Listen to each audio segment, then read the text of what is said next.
the prophecies of Hazrat Muslim, we read in Tazkira, some of them have been already fulfilled.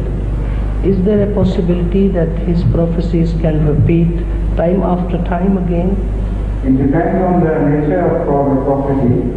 Some prophecies have a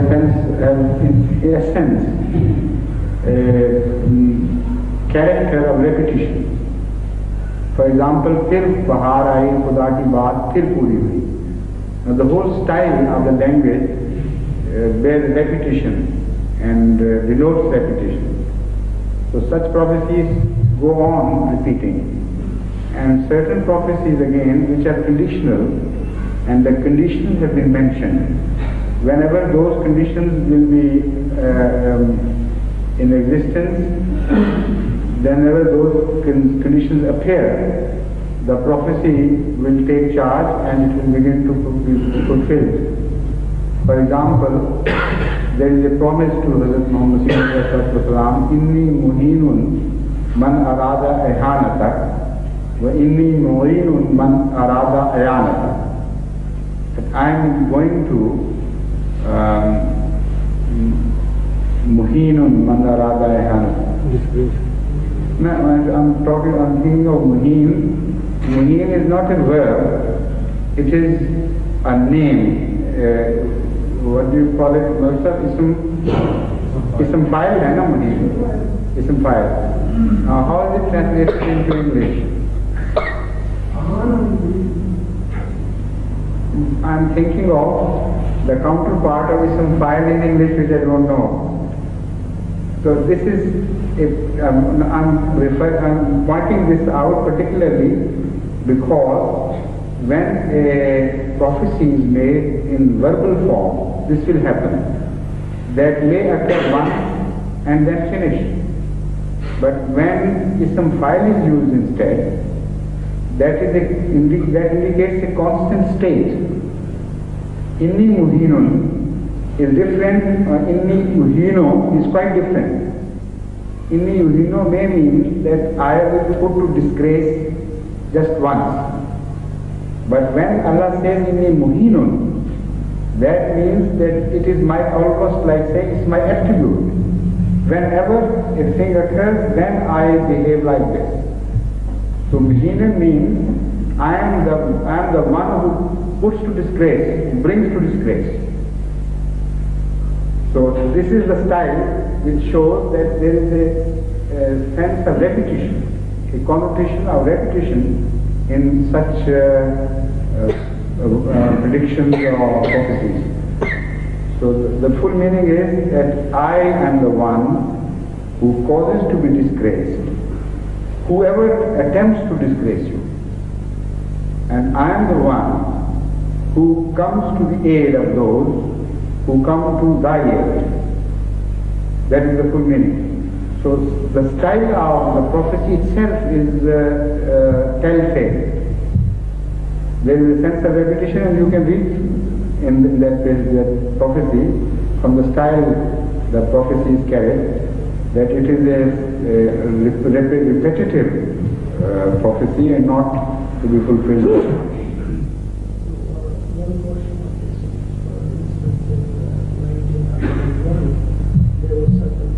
About the earthquakes or about the plague town, and then you come and you see that after in 1906 or 7 these prophecies are repeated again.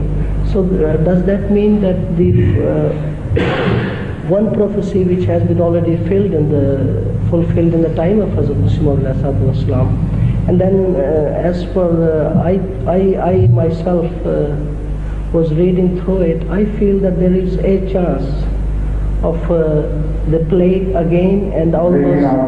Yes, sir. So could you please? In fact, I wrote an essay on this very subject about 12 years or so ago, and that was published in Al-Furqan when Hazrat Sahib was alive at that time. And when he was the editor and the proprietor of course of Al-Qur'an. So he asked me to write something on any subject, so I chose this plague. And my approach was this, that I went into the history of plague to understand the phenomena, because Muslim had laid great stress on this fact that this plague is not just like any other ordinary disease. It has been particularly chosen by Allah to punish the transgressors and those who refuse to believe. So when I read the history of plague, I was wonderstruck by the fact that plague had also appeared in the time of the first Messiah. And when I pursued the history of plague from then onward, I was again surprised by apparently coincidences, but they were not coincidences, they were decreed things. That the plague, first time it struck only that small area where Christ appeared and he was refused and then he was persecuted. So it was a limited strike of plague, only to that area where atrocities had been committed against Jesus Christ, peace be upon him. And after a while it disappeared, and then it reappeared after exactly 100 years from that time. And when it reappeared, its sphere was much wider, but not wider than the world of Christianity. Wherever Christianity had been persecuted, plague appeared, and it covered a part of Roman Empire in the second coming.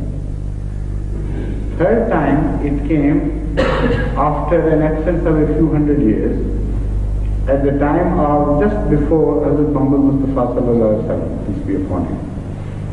And then the plague came not to help the Christians but to punish the Christians. And this area was extended right up to Mesopotamia. And the whole Christendom suffered from this plague, and that was a warning that we have not been only destroyed spiritually, but you have been rejected now totally. The same sign which came to aid you, to help you, has now come to punish you. And that was the interesting thing about plague, that it spread along the Christendom and left Arabia alone, just bypassed it. Through Syria, it went further east, and it did not travel down to Mecca or Medina. So fourth time the plague appeared was exactly 1400 years from Jesus Christ. And this time it came to Europe, and mainly it struck Europe. And the whole Christendom was stricken very terribly with this plague. This is called in the history of Europe as Black Death.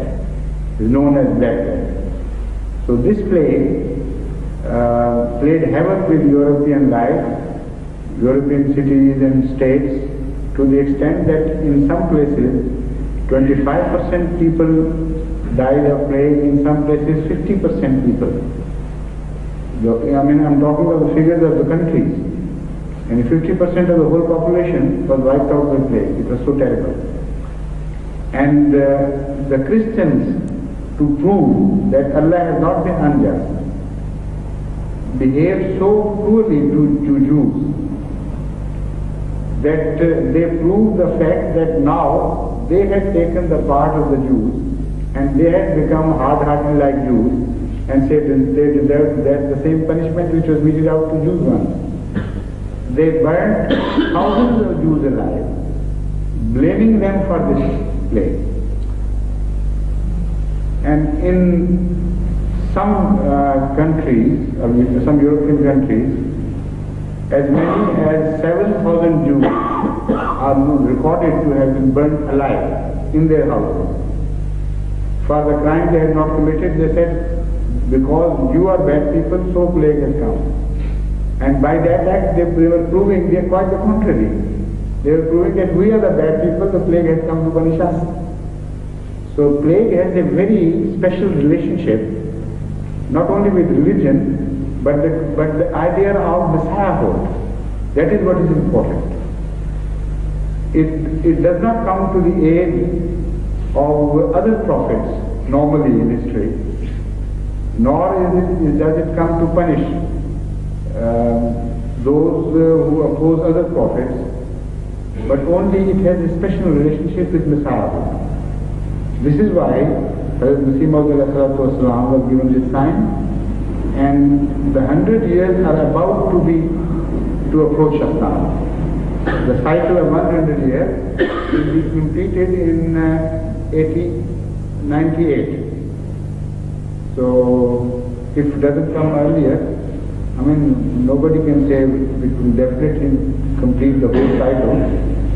Sometimes things apply broadly speaking, not very sharply, that exactly it should be 100 years, because nowhere it is written that it should be exactly 100 years. But judging from the past history and the vast behavior of plague, one can reasonably expect that it would strike again and more widely in about 1998 or so. Is not enough? Just one answer. Well, in that case, the same thing will apply to Ahmadis and the believers, the true believers of Islam. Of course, as long as they remain true believers and fulfill the conditions, it will apply, that guarantee of safety will apply to them as well. But if they have transgressed, to that extent they will be out of this cover. But on the whole, I cannot realize any situation where plague treats both equally. It's impossible. Because we have not yet conquered, we have not yet reached that point where we can say we have fulfilled the purpose of our creation. So naturally before that, we will not be permitted to be destroyed morally by Allah, inshallah. And the plague will show the same difference between Ahmadi and non-Ahmadi, generally speaking. Some Ahmadis were struck by plague even at the time of Islam, but they were so few in number, and many among them were also saved, that the distinction remains clear and observable by everybody. Yes, please, go on, Islam.